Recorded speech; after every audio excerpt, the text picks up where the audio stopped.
Cinema സംഘടനകളുടെ സമരപ്രഖ്യാപനത്തിൽ നിർമ്മാതാക്കൾക്കിടയിൽ ഭിന്നാഭിപ്രായം. സംഘടനയുടെ ഭൂരിപക്ഷ അഭിപ്രായമാണ് പൊതുവേദിയിൽ പറയേണ്ടതെന്ന് ആന്റണി പെരുമ്പാവൂർ പറഞ്ഞു. അഭിപ്രായ സമന്വയമില്ലാത്ത കാര്യങ്ങളാണ് സുരേഷ് കുമാർ പറഞ്ഞത്. മറ്റ് സംഘടനകളുടെ സമ്മർദ്ദത്തിന് വഴങ്ങിയാണത്. സമരനീക്കം സിനിമയ്ക്ക് ഗുണം ചെയ്യില്ല എന്നും സുരേഷ് കുമാറിന്റെ ചേതോവികാരം അവ്യക്തമാണെന്നും ആന്റണി പെരുമ്പാവൂർ വിമർശിച്ചു. സൈഫിനിസ അലിയാർ വിവരങ്ങളുമായ. സൈഫിനിസ, ഇപ്പോൾ വളരെ ശക്തമായ പ്രതികരണം ഇപ്പോൾ ആന്റണി പെരുമ്പാവൂരിന്റെ ഭാഗത്തുനിന്ന് അത് ഫേസ്ബുക്ക് പോസ്റ്റിലൂടെയാണെന്നാണ് മനസ്സിലാക്കുന്നത്. സുരേഷ് കുമാർ ഇക്കാര്യത്തിൽ ഒറ്റപ്പെടുകയാണോ?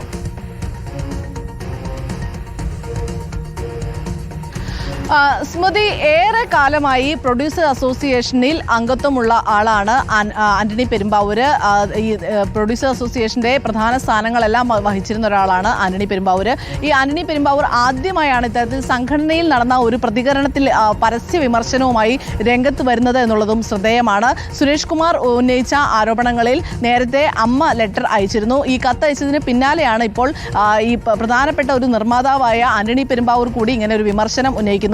അതിൽ പ്രധാനപ്പെട്ട കാര്യം ആരോപിക്കുന്നത്, ഒരു സംഘടനയെ പ്രതിനിധീകരിച്ച് ഒരു കാര്യം പറയുമ്പോൾ ആ സംഘടനയ്ക്കുള്ളിൽ ഏകാഭിപ്രായം വരുന്ന കാര്യങ്ങൾ വേണം പൊതുവേദിയിൽ പറയുവാനായി. പക്ഷെ അങ്ങനെ ഒരു പൊതുവേദിയിൽ പറയാനുള്ള ഏകാഭിപ്രായം വന്ന കാര്യങ്ങളല്ല സുരേഷ് കുമാർ പറഞ്ഞത്. മറ്റൊരു പ്രധാനപ്പെട്ട കാര്യം, ഈ പ്രൊഡ്യൂസേഴ്സ് അസോസിയേഷന്റെ വൈസ് പ്രസിഡന്റാണ് ജി സുരേഷ് കുമാർ. പ്രസിഡന്റ് ആൻഡോ ജോസഫാണ്.